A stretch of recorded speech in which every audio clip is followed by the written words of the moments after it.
بسم اللہ الرحمن الرحیم الصلاۃ والسلام علیک یا سیدی یا رسول اللہ قل ان کنتم تحبون اللہ فاتبعونی یحببکم اللہ۔ حضرات گرامی قدر، آج آپ کی خدمت میں حضرت سیدنا امام العاشقین امام المتقین حضرت سیدنا و مرشدنا حضرت بلال بن رباح رضی اللہ تعالی عنہ، جو کہ حضرت بلال حبشی کے نام سے مشہور ہیں، آج آپ کی خدمت میں سیرت و صورت، احوال زندگی اور آپ کے وصال کے بارے میں کچھ عرض کرنا چاہتا ہوں۔ حضرت سیدنا بلال آپ کا اسم پاک ہے اور آپ کے والد محترم کا نام حضرت رباح ہے اور آپ کی والدہ محترمہ کا نام حضرت حمامہ ہے، اور آپ کا لقب جو ہے وہ مؤذن رسول ہے کہ آپ بیت اللہ شریف کے بھی مؤذن رہے اور مسجد نبوی شریف کے بھی آپ مؤذن رہے، اور واقعہ فیل کے بعد آپ 3 سال کے بعد آپ کی ولادت ہوئی۔ آپ کی ولادت کے بارے میں بعض مورخین نے لکھا ہے کہ یمن اور عرب کے درمیان میں ایک قصبہ تھا جہاں آپ کی ولادت ہوئی، اور بعضوں نے لکھا ہے کہ مکہ المکرمہ کے اندر آپ کی ولادت باسعادت ہوئی۔ آپ کے والد محترم جو تھے وہ حبشہ سے ہجرت کر کے آئے تھے، اس لیے آپ کو حبشی کہتے ہیں، اور آپ کے 2 ہی اصول ہیں زندگی کے، ایک خوف خدا اور ایک عشق مصطفیٰ صلی اللہ علیہ وسلم۔ یہ آپ کی زندگی کے 2 اصول ہیں، اور آپ یمنی بھی کہلاتے رہے اور حبشی بھی کہلاتے رہے۔ آپ کا قد کچھ لمبا تھا اور آپ کا جسم جو تھا یہ کچھ پتلا تھا، اور رنگ جو تھا وہ گندمی تھا، اور سر کے بال جو تھے وہ کالے تھے۔ السابقون الاولین میں آپ شامل تھے، اور اصحاب صفہ پہ جو اصحاب پڑھتے تھے مدینہ یونیورسٹی میں، آپ بھی اسی مدینہ یونیورسٹی کے طالب علم تھے۔ حضرت بلال حبشی رضی اللہ تعالی عنہ، آپ کا ایمان لانے کا واقعہ کچھ اس طرح ہے کہ آپ امیہ بن خلف کی بکریاں چرایا کرتے تھے، تو ایک دن مکہ شہر سے باہر آپ بکریاں چرا رہے تھے۔ حضور علیہ السلام اور حضرت ابو بکر صدیق رضی اللہ تعالی عنہ دونوں شخصیات کا گزر ہوا، تو حضرت بلال حبشی کی نگاہ چہرہ مصطفیٰ پر پڑی، اور نگاہ مصطفیٰ حضرت بلال حبشی کے چہرے پر پڑی۔ بس دونوں کھڑے ہو گئے۔ حضور علیہ السلام نے ابو بکر صدیق کو کہا کہ جائیں اور ان سے کہیں کہ ہم نے بکریوں کا دودھ پینا ہے۔ آپ تشریف لے گئے تو حضرت بلال حبشی کیا کہتے ہیں کہ یا حضرت، یہ بکریاں دودھ نہیں دیتی۔ حضور علیہ السلام نے فرمایا کہ ان سے کہو یہ بکری ہمارے حوالے کریں، ہم دودھ خود نکال لیتے ہیں۔ اب اس بیچارے کو کیا علم کہ آج میری قسمت کا ستارہ بلند ہونے لگا ہے، کہ آج میری قسمت کا ستارہ بلند ہونے لگا ہے، کہ آج میرے سامنے نبیوں کا تاجدار کھڑا ہے۔ آقا علیہ السلام نے بکریوں کا دودھ نکالا، خود بھی پیا، ابو بکر صدیق کو بھی پلایا، اور حضرت بلال حبشی کو بھی پلایا، اور چل دیے۔ دوسرے دن پھر آپ کا گزر ہوا، آقا علیہ السلام کی خدمت میں آ کر کھڑے ہو گئے اور کہنے لگے اے والدحا کے مکھڑے والے، اے واللیل کی زلفوں والے، والفجر کی پیاری پیشانی والے، آپ جب سے یہاں سے گئے ہیں میری بکریاں آپ کی جدائی میں انتظار کر رہی ہیں اور میری آنکھیں ترس رہی ہیں آپ کے دیدار کو، اور آپ جس راستے سے گزر کر گئے ہیں اس راستے میں خوشبو آ رہی ہے آپ کے جانے کی اور آنے کی۔ آقا علیہ السلام کی خدمت میں حاضر ہو کر کلمہ پڑھا اور مسلمان ہو گئے۔ اب امیہ بن خلف کو پتہ چلا، انہوں نے آپ کو مارنا شروع کر دیا، مارتے رہے، گرم پتھروں پہ لٹاتے رہے، گرم شولوں پر لٹاتے رہے، زبان پر شولے رکھتے رہے کہ اے بلال دامن محمد مصطفیٰ چھوڑ دو۔ تو حضرت بلال حبشی کیا کہتے ہیں؟ اے مجھے مارنے والوں، میں جان تو دے سکتا ہوں لیکن مصطفیٰ کا دیا ہوا ایمان وہ واپس نہیں کر سکتا۔ حضرت بلال حبشی رضی اللہ تعالی عنہ، آپ مختلف اذیتیں، مختلف طریقے سے آپ کو اذیتیں دیتے رہے، اور ایک روایت میں آتا ہے کہ آپ کو گرم گرم شولوں پر لٹا دیتے، جسم سے چربی پگھلنا شروع کر دیتی، لیکن حضرت بلال حبشی کی زبان پر آہد آہد کے ترانے ہوتے، لا الہ الا اللہ کی صدا ہوتی، محمد رسول اللہ کا ترانہ ہوتا۔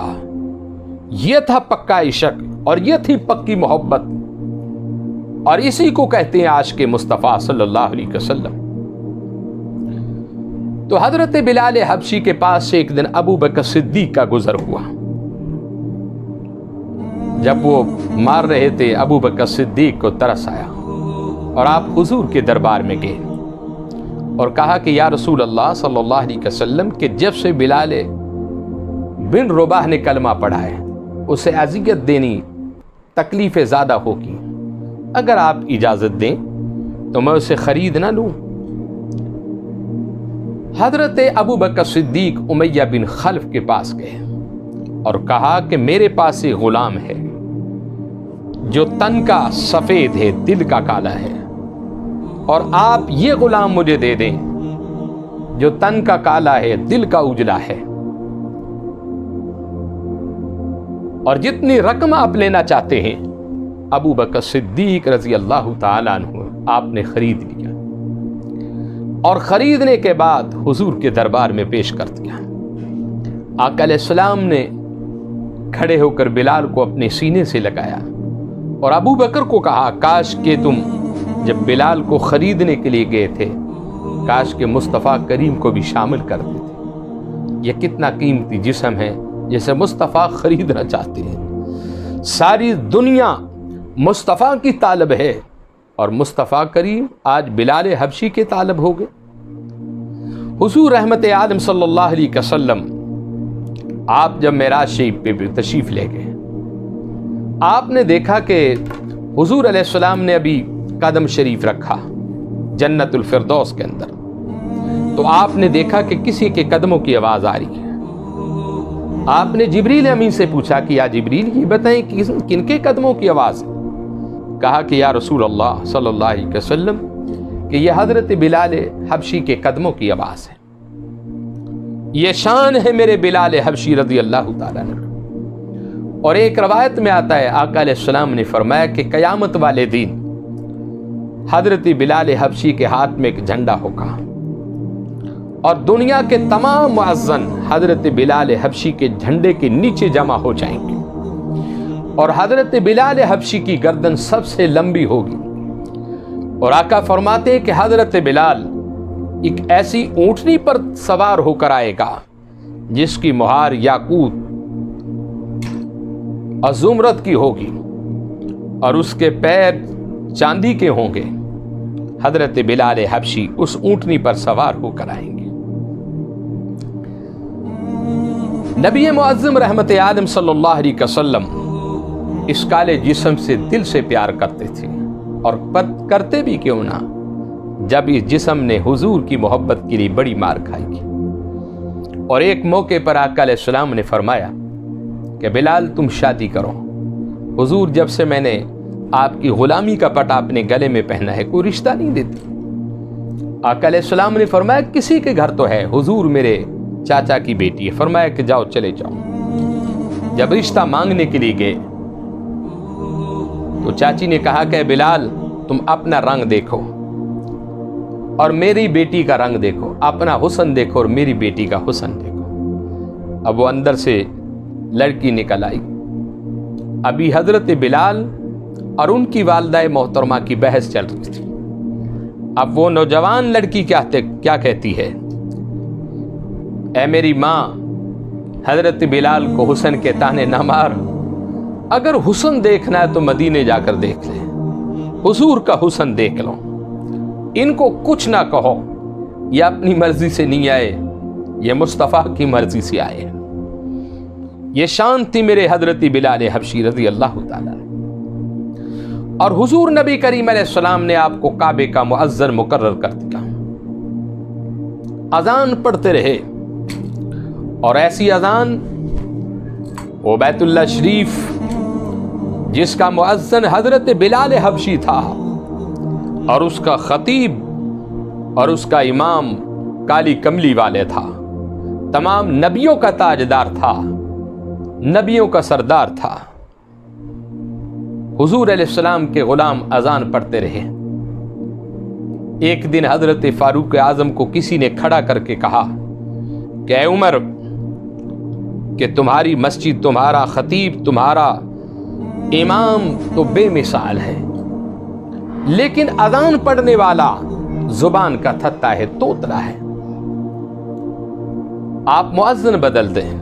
حضرت فاروق اعظم بارگاہ مصطفیٰ میں آئے اور حضور علیہ السلام سے کہا کہ یا رسول اللہ صلی اللہ علیہ وسلم کہ حضرت بلال حبشی شین کی جگہ سین پڑھتے ہیں، آپ اذان کے لیے کوئی اور مقرر کرتے ہیں۔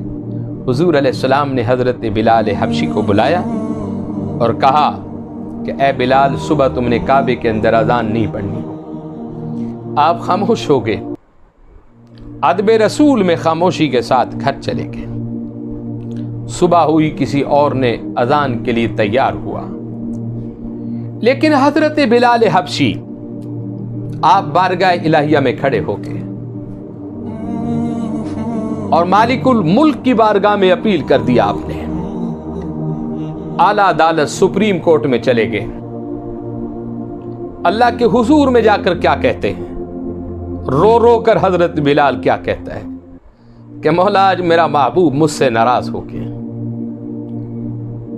نہ جانے کیسے راضی ہوگا اور نہ جانے مجھ سے کیا خطا ہوئی ہے، اور جسے محبوب نظر انداز کر دیتے زمانہ اسے نظر انداز کر دیتا ہے کہ یا رسول اللہ مجھے معاف کر دے، آقا میں نوکر ہوں، آپ کے آل کا نوکر ہوں، غلام ہوں آپ کا، حضور مجھ سے کوئی خطا ہوگی تو معاف کر دے۔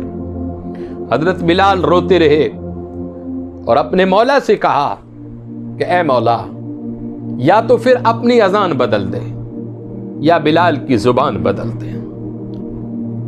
رات لمبی ہو گئی، خالق کائنات نے فرشتوں کو حکم دیا، سورج چڑھانے والے ملائک کو حکم دے دیا کہ سورج نہیں چڑھے گا۔